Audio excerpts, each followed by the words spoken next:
भगवान महावीर ने जब केवल ज्ञान प्राप्त किया, अनंत ज्ञान प्रकट होने के बाद उनके अंदर अनंत करुणा थी और इसीलिए 12.5 साल की मुश्किलों के बाद प्रकट हुआ ज्ञान खुद के लिए नहीं रखा, सबको अर्पण कर दिया। क्योंकि अर्पण करने से ज्ञान कभी कम नहीं होता।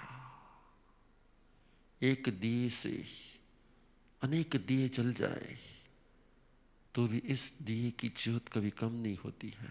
आज इस 32 आगम के बारे में थोड़ा और डिटेल जाने, क्योंकि ये कोर्स है। कोर्स में हर एक सब्जेक्ट आते हैं और हर सब्जेक्ट के बारे में डिटेल से समझाया जा रहा है। आज आपके सामने आ रहे हैं परम विनम्र मुनि महाराज। शासनपति श्रवण भगवान महावीर स्वामी ने भावपूर्वक वंदन। असीम उपकारी पूज्य गुरुदेव आप श्रीना श्री चरणमा भावपूर्वक वंदन। सर्वरत्नादिक मुनि भगवंतोना श्री चरणमा भावपूर्वक वंदन। इस लॉकडाउन के पीरियड में गुरुदेव की कृपा से जब आप इतने दिनों से जैन सिद्धांतों को समझने का प्रयत्न कर रहे हैं और समझने के बाद जब उसे किसी को समझाते हैं तो ऐसा भी हुआ होगा कि किसी ने आपको एक क्वेश्चन पूछा होगा कि ये जो भी आप बातें बता रहे हैं द्रव्य की, तत्व की, लेशिया की, इसका रेफरेंस किस चीज में आता है। And I am very sure आप सबने आंसर दिया होगा कि ये बातें हमारे धर्म ग्रंथ आगम में आती है। कई बार बहुत सारे लोग आपको क्वेश्चन पूछे कि आपके धर्म ग्रंथ क्या क्या है, तो मैंने बहुत सारे लोगों को कहते सुना है जैसे हिंदुओं में भगवत गीता होती है, क्रिश्चियनिटी में बाइबल होती है, मुस्लिम में कुरान होता है, वैसे ही हमारे जैन के धर्म ग्रंथ आगम होते हैं। आप में से बहुत सारे लोग मुझे ऐसे दिख रहे हैं जिनका खुद का बिजनेस होगा।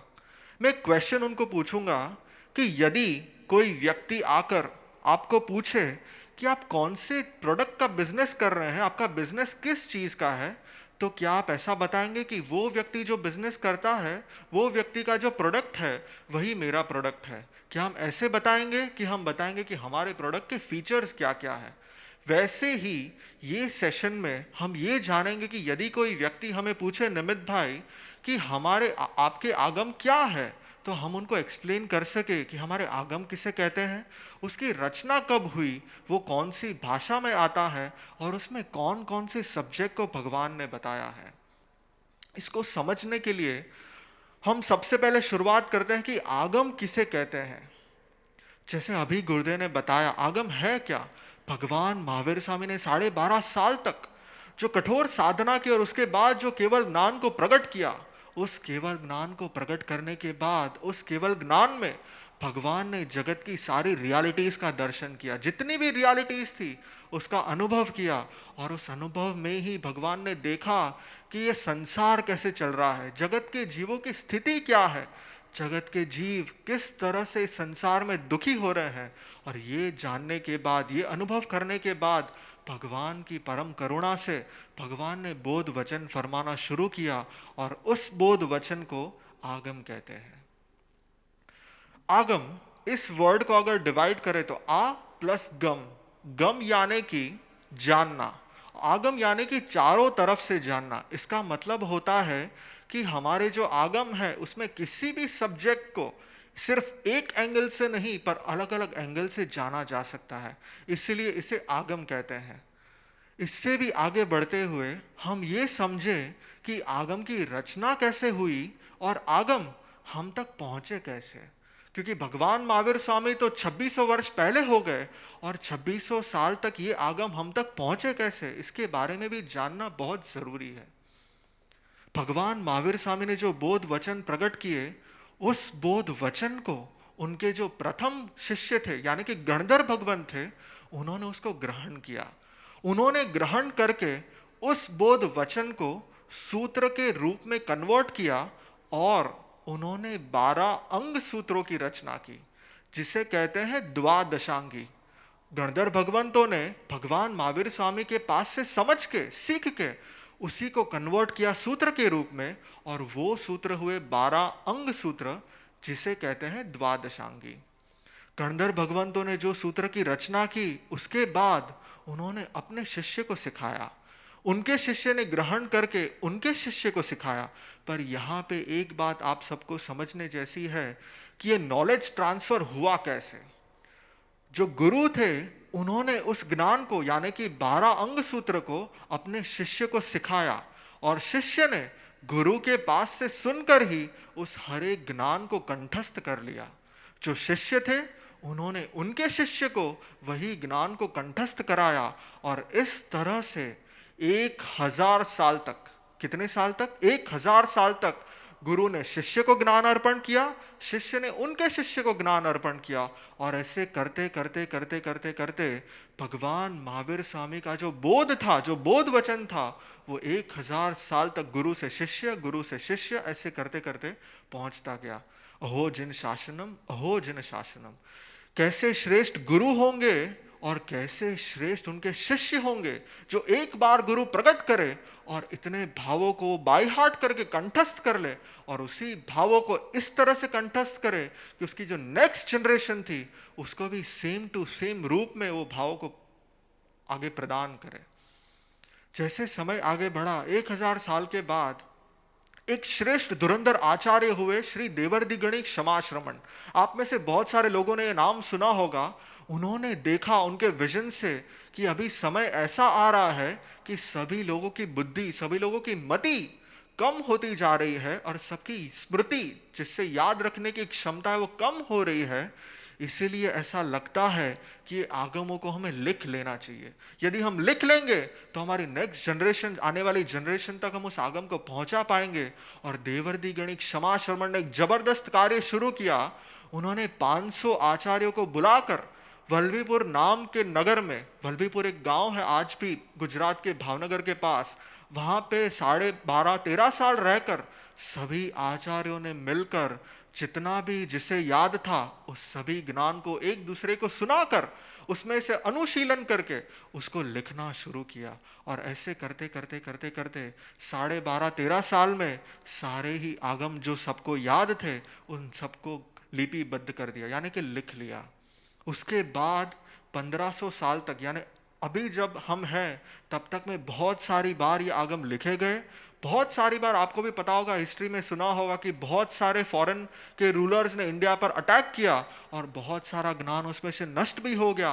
पर फिर भी उन सारे आचार्य भगवंत, उन सारे मुनि भगवंतों ने उसको याद रख के, संभाल के उस भगवान के ज्ञान को हम तक पहुंचाया। आज हमारा इतना सौभाग्य नहीं है कि हम भगवान के साक्षात दर्शन कर सके, हमारा इतना सौभाग्य नहीं है कि हम भगवान की वाणी को सुन सके। पर इन्हीं सारे आचार्य भगवंतों ने, इन्हीं सारी मुनि भगवंतों के कारण, इन्हीं सारे गंधर्व भगवंतों के कारण प्रभु का बोध हम तक पहुंचा है। शायद प्रभु के देह के दर्शन नहीं हो पाए, पर प्रभु के श्रुत देह के दर्शन इन्हीं सबकी कृपा से हुआ है। इसलिए सेशन को आगे बढ़ाते हुए हम सब एक बार मिलकर उन सब मुनि भगवंतों, उन सब आचार्य भगवंतों, उन सब गणधर भगवंतों का उपकार स्वीकार करके हमारे भाव को आगे बढ़ाएंगे। इसके बाद यदि कोई आपको पूछे कि हमारे आगम किस भाषा में आते हैं, किस भाषा में लिखे गए, किस भाषा में बताए गए हैं, भगवान महावीर स्वामी जब देशना देते थे तब जो जन सामान्य भाषा होती थी, जिसको जगत के सामान्य लोग सब समझ पाए, उस भाषा में भगवान देशना देते थे। और उस समय का सबसे बड़ा नगर था मगध, और उस मगध राज्य की भाषा थी अर्धमागधी। और इसीलिए हमारे जितने भी आगम हैं वो अर्धमागधी भाषा में है। भगवान महावीर स्वामी ने ये भी बताया है श्री भगवती सूत्र में कि जो देव होते हैं उनकी भाषा भी अर्धमागधी होती है। यानी अर्धमागधी हमारे आगम इतनी श्रेष्ठ भाषा में है, यदि कोई व्यक्ति, गुरुदेव बताते हैं, यदि कोई व्यक्ति आगमों को कंठस्थ करके उसकी पर्यटना करता है तो उसकी भाषा में एक श्रेष्ठता, उसकी भाषा में एक गौरवता आनी शुरू हो जाती है। उसकी भाषा, उसके वचन एक श्रेष्ठ वचन बनना शुरू हो जाता है, क्योंकि ये ऐसी भाषा में है जो देवों की भी भाषा है। इससे आगे बढ़ते हुए हमारे जो आगम है, वो आगम में बहुत सारे सब्जेक्ट्स आते हैं, आप सबको पता है। पर उन सब्जेक्ट को यदि मुझे क्लासिफाई करना हो कि सब्जेक्ट कौन कौन से मेन सब्जेक्ट हैं, तो भगवान ने बताया कि 4 मेन सब्जेक्ट हैं, जिसमें सारे आगमों में जितने भी सब्जेक्ट्स हैं वो 4 मेन सब्जेक्ट्स में क्लासिफाई कर सकते हैं, जिसे कहते हैं अनुयोग। सबसे पहला द्रव्यानुयोग, दूसरा चरण करणानुयोग, तीसरा गणितानुयोग और चौथा धर्म कथानुयोग।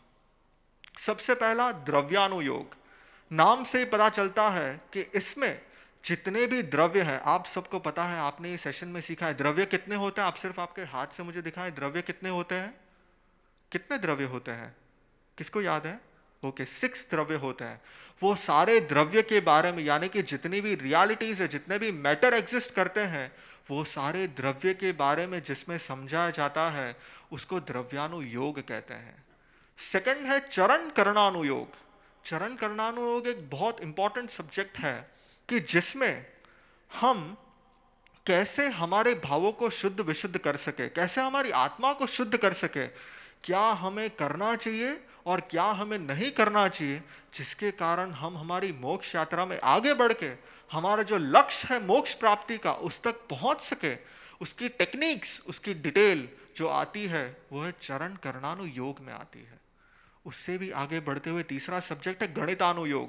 गणितानुयोग यानी कि जिसमें मैथमेटिकल कैलकुलेशंस, जिसमें स्टैटिस्टिक्स, जिसमें अलग अलग सब्जेक्ट्स के भेद प्रभेद की संख्या के आधार पे सब्जेक्ट्स आते हैं, वो सारे गणितानुयोग में आते हैं। और चौथा है धर्म कथानुयोग। धर्म कथा नाम इटसेल्फ बताता है कि इसमें स्टोरीज के माध्यम से हमें मॉरल दिया जाता है, स्टोरीज के माध्यम से हमारे भावों को चेंज करने की प्रोसेस है, वो है धर्म कथानुयोग। इसलिए 4 पार्ट में सारे सब्जेक्ट्स को डिवाइड कर सकते हैं। इससे भी आगे बढ़ते हुए हमारे आगम, जितने भी आगम अभी हैं, जैसे अभी गुरुदेव ने बताया कि हमारे स्थानकवासी परंपरा में 32 आगम है, तो उन 32 आगमों को 5 भाग में डिवाइड कर सकते हैं। सबसे पहला 11 अंग सूत्र, सबसे पहला अंग सूत्र, और उसमें है 11 अंग सूत्र। दूसरा है उपांग सूत्र, और उपांग सूत्र टोटल 12 है। तीसरा है मूल सूत्र जो 4 है। उसके बाद है छेद सूत्र जो भी 4 है, और सबसे लास्ट है आवश्यक सूत्र जो 1 है।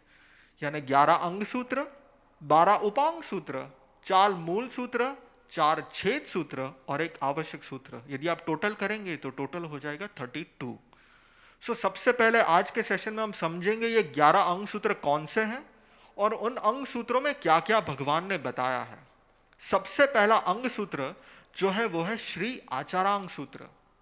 श्री आचारांग सूत्र एक ऐसा आगम है जो ऐसा कहा जाता है कि भगवान महावीर स्वामी ने केवल ज्ञान प्रकट करने के बाद जो सबसे पहली देशना दी वो है श्री आचारांग सूत्र। इस आचारांग सूत्र में दो सब्जेक्ट्स आते हैं, 2 भाग में उसको डिवाइड किया गया है।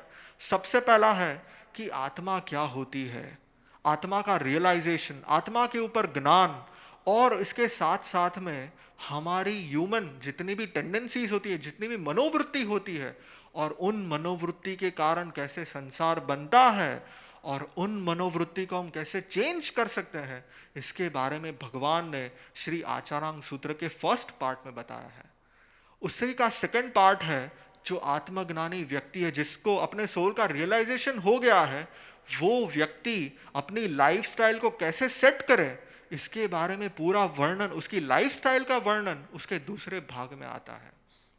इसी आचारांग सूत्र में भगवान उसका जो 9वां अध्ययन है, इसमें भगवान महावीर स्वामी ने 12.5 साल तक किस प्रकार से साधना की, उनकी तप साधना कैसी थी, उनकी ध्यान साधना कैसी थी, वो जब लोगों के साथ इंटरेक्ट करते थे तब उनकी विचारधारा कैसी थी, ये सारी बातें, भगवान की साधना काल की बातें भी इसी आगम में आती है। ये है सबसे प्रथम श्री आचारांग सूत्र। इसके बाद जो सेकंड आगम आता है वो है श्री सुईगडांग सूत्र। श्री सुईगडांग सूत्र में भगवान ने बताया है कि जब कोई व्यक्ति धर्म क्षेत्र में आगे बढ़ना चाहता है तब वो बहुत सारे धर्मों की अलग अलग मान्यताओं को जानकर उसमें कंफ्यूज हो जाता है कि ये सही है या ये सही है, ये बराबर है या ये बराबर है। इसीलिए भगवान महावीर स्वामी ने इस सेकंड आगम में जितने भी अलग अलग अलग अलग धर्म संप्रदाय हैं, जितने भी फिलॉसफीज हैं, उन सारी फिलॉसफीज को भगवान ने समझाया है और उसके साथ साथ में उनकी जो जो भी मान्यताएं हैं उसको भगवान ने भगवान की यानी सर्वज्ञ भगवान की जो मान्यता है उसके साथ में कंपैरिजन भी इसी आगम में आती है। इससे भी ज्यादा इस आगम में आप सबको पता होगा पुच्छी सुणम यानी कि भगवान महावीर स्वामी की स्तुति, हमारे भगवान कैसे थे इसकी एक बहुत श्रेष्ठ स्तुति, इसकी रचना भी गंधर्व भगवंतों ने करके इसी आगम में समाविष्ट की गई है। इससे भी आगे इस आगम में नरक का वर्णन भी आता है और नारकी किस तरह से वेदना भुगतते हैं इसका भी वर्णन इसमें आता है। यह है दूसरा सुई गडांग सूत्र। तीसरा अंग सूत्र है श्री ठाणांग सूत्र, और श्री ठाणांग सूत्र में आगम की अलग अलग शैली होती है। और श्री ठाणांग सूत्र एक ऐसा आगम है जिसमें बहुत सारे वैरायटी ऑफ सब्जेक्ट्स हैं और उन सब्जेक्ट को किस तरह से एक आगम में प्रेजेंट करना, इसका एक श्रेष्ठ एग्जाम्पल है श्री ठाणांग सूत्र। इस आगम में अलग अलग सब्जेक्ट्स को उन सब्जेक्ट के भेद के आधार पे, यानी कि 5 ज्ञान, 5 महाव्रत, 5 समिति, इस तरह से जितने भी 5 चीजें हैं उन सभी को उस 5 के आधार पे यानी कि उसकी संख्या, उसके भेद की संख्या के आधार पे क्लासिफाई किया गया है। इसी आगम में 1 से लेके 10 तक यानी 1 कितनी चीजें हैं, 2 कितनी चीजें हैं, 3 कितनी चीजें हैं, कौन कौन से सब्जेक्ट्स हैं, इसका पूरा एक्सप्लेनेशन इस आगम में आता है। जो व्यक्ति को रिसर्च करने में इंटरेस्ट होता है वो व्यक्ति के लिए ये आगम विशेष रूप से उपकारी हो सकता है। इससे भी आगे चौथा जो आगम है वो है श्री समवायांग सूत्र। श्री समवायांग सूत्र में, श्री समवायांग सूत्र भी श्री ठाणांग सूत्र की शैली से ही बना हुआ है और सब्जेक्ट्स के भेद की संख्या के हिसाब से ही उसमें भी क्लासिफिकेशन हुआ है। पर इस आगम में 1 से लेके असंख्य तक के जितने भी संख्या है वो सारे को समाविष्ट किया गया है। इस आगम में भी आपको बहुत सारे अलग अलग सब्जेक्ट सीखने मिलेंगे और जिससे आपकी ज्ञान वृद्धि भी होगी। इसके बाद भगवान 5वां जो अंग सूत्र है वो है श्री भगवती सूत्र।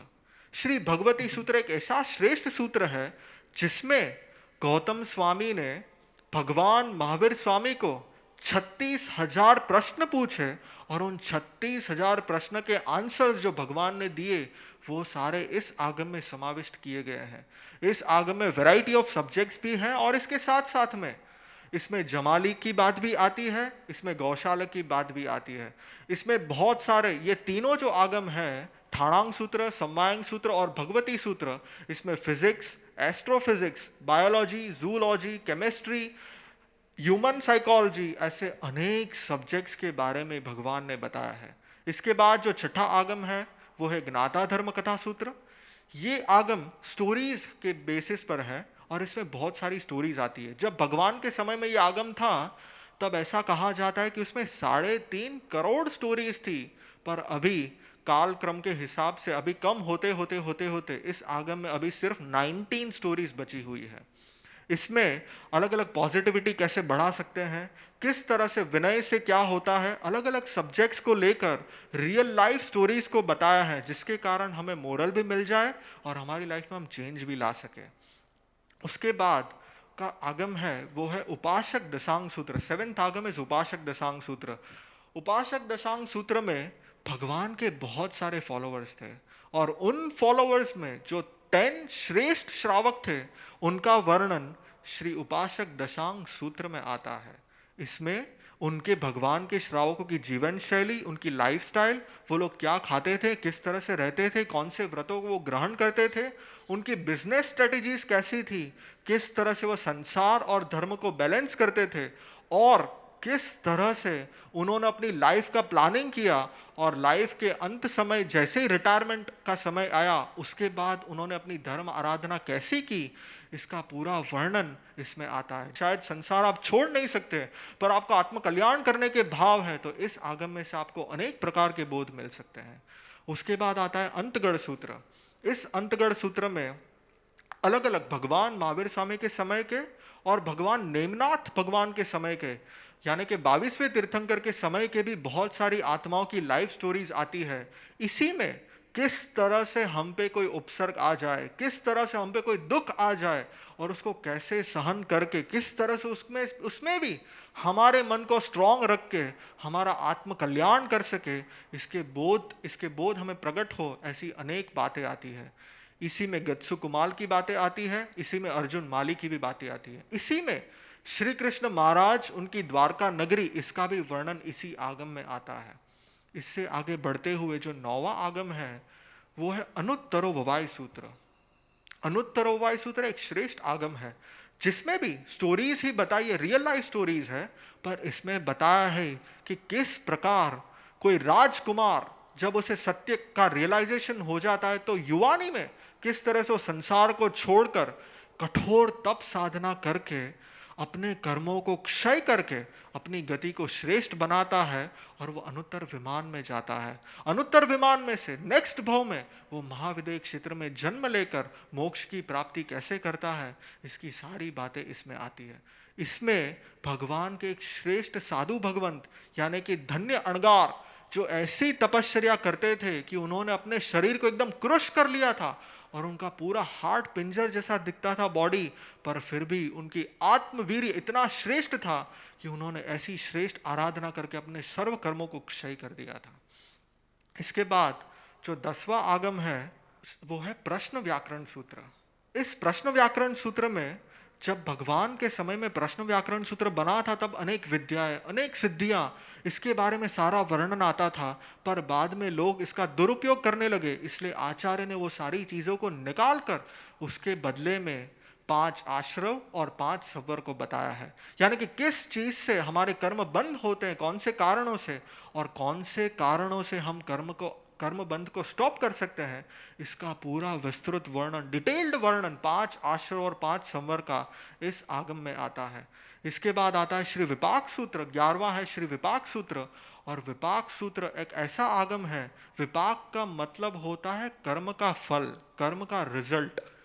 इसके 2 भाग हैं, सुख विपाक और दुख विपाक, यानी कि अच्छे कर्म करने से कैसे अनुकूलता और सुख मिलता है और बुरे कर्म करने से कैसे प्रतिकूलता और दुख मिलता है, इसकी अनेक स्टोरीज इसमें आती है। इसमें यह भी आता है कि यदि हम क्रूर बने, यदि हमारा व्यवहार बुरा होगा तो हम उस भव में भी दुख को भोगेंगे और नेक्स्ट भव में भी दुख को ही भोगेंगे, और यदि हम किसी को सहाय रूप होंगे, किसी को मदद करेंगे, हमारा जीवन श्रेष्ठ बनाएंगे, तो किस तरह से हमारी आत्म यात्रा आगे बढ़ेगी, इसका पूरा वर्णन श्री विपाक सूत्र में आता है। आज के सेशन में सिर्फ 11 अंग सूत्र के बारे में हम समझेंगे। कल के सेशन में गुरुदेव की कृपा से हम ट्राई करेंगे कि बाकी के जितने भी आगम हैं उसमें क्या क्या डिटेल आती है उसको हम समझने का प्रयत्न करेंगे इन्हीं भावों के साथ। My salutations in the lotus feet of Puchi Gurudev and all elderly monks present here. The Gita in Hindus, the Quran in Muslims, the Bible in Christians, and in the same way, in the Jain philosophy, the scriptures are called agams. 2600 years ago, Bhagwan Mahavir, after attaining omniscience, he attained complete knowledge. There was nothing unknown to him. And at that time, the knowledge was passed from one guru to the disciple by the means of memorizing. The memorizing part was done by the disciple, and the disciple passed on the knowledge to their disciples, and that's how the knowledge passed on. But after 900 years after Bhagwan Mahavir, a great Acharya, Devardi Ghani Kshamaashraman, thought that the memory power of the people is decreasing, and so the scriptures should be written down so that we can pass on the knowledge to future generations. And that's when the agams were written down. The agams are written in a language called the Ardhmagdi language. But to read the Agams, one should seek the consent of his Guru. The Guru is the right person to judge which Agam is right for you to read. The Agams are a club of 32 books, and they can be classified into 4 categories. The first category is the 11 Ang Sutras.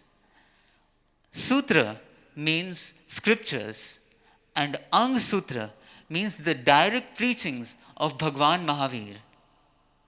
The second category is the 12 Upang Sutras. The Upang Sutra means scriptures which were created on the basis of the Ang Sutras. The third category is the 4 Mool Sutras, the scriptures which are the foundation of a seeker's spiritual journey. The 4 Ched Sutras. In a spiritual journey, a person can commit some mistake, and due to that mistake, he is given a repentance. And lastly, the 32nd Agam is the Avashak Sutra. The Avashak Sutra is compulsory for a seeker to know in order to maintain a state of equilibrium and to revert from his sins. So this is the 4 categories in which the Agams are categorized. The first category is the 11 Ang Sutras, and in that Ang Sutras, the first sutra is the Acharang Sutra. Sri Acharang Sutra states Bhagwan Mahavir, after attaining omniscience, that is complete knowledge, after attaining omniscience, the first sermon that he expressed is stated in Sri Acharang Sutra. Sri Acharang Sutra is divided into 2 parts. The first part explains the existence of soul, and the second part explains how the lifestyle should be if one wants to purify his soul. So these are the 2 parts of Sri Acharang Sutra. And in the 9th chapter of Sri Acharang Sutra, the spiritual journey of Bhagwan Mahavir is explained in detail, what type of hardships he went through and how he attained his spiritual goal. The second sutra is Sri Suyagadang Sutra. Several philosophies of the world are explained in this Agam, and how the Jain philosophy is totally different from all the philosophies in the world. Description of the Narak, that is the hell, is also available in this Suyagadang Sutra. The third and the fourth Ang Sutra, which is Sri Thanang Sutra and Sri Samvayang Sutra. Every Agam has different expressions, way of expression. And these 2 Agams, multiple subjects are available in this Agam, and they are classified on the basis of numerical values of that subject. The 5th Ang Sutra being Sri Bhagavati Sutra. Sri Bhagavati Sutra consists of 36,000 questions asked by Gautam Swami. It's in this sutra that explains the reaction of Bhagwan Mahavir when someone threw fire on him and still he remained calm. And it also educates us how we should react when someone insults us. The 6th sutra is Sri Gnata Dharmakatha Sutra. Bhagwan Mahavir knew this fact that we all love stories, and that's why 35 million stories were told by Bhagwan Mahavir in this sutra. But unfortunately, today we have only 19 stories left with us. These stories are real life stories based on various subjects like positive thinking and respect, etc. The next Agam, that is the 7th Ang Sutra, which is Sri Upasak Dashang Sutra. The Upasak Dashang Sutra explains in detail the lifestyle of Bhagwan Mahavir's 10 followers, what their lifestyle was, what their business strategies were, and how they used to balance between spirituality and their worldly affairs is completely explained in this agam. The 8th sutra is the Antagad Sutra, in which 90 people, 90 souls who attained salvation in that birth itself is explained in this agam in the form of stories. The next agam is Sri Anuttaro Vavai Sutra, that is the 9th agam.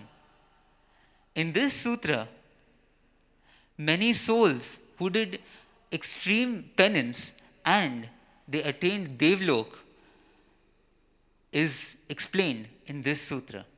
The 10th sutra is Sri Prashna Vyakaran Sutra. What are the reason of the bondage of karmas and how we can refrain from the bondage of karmas. And also, we learned in the earlier sessions that we have 5 Mahavrats, that is the major vows. The detailed explanation of these 5 vows also exists in the Prashna Vyakaran Sutra. And the last Ang Sutra is Sri Vipak Sutra. Vipak means the result of karma. Good karmas have good actions and good result. And bad karmas have bad action and bad results. And so, this agam is divided into 2 parts, the Sukh Vipak Sutra and the Dukh Vipak Sutra. This sutra consists of stories of those people who did good deeds and who binded good karmas and they got good results, and those people who binded bad karmas and got bad results. So, our every karma is dependent on what we do. This was a small gist on the introduction to Agam and the 11 Ang Sutras.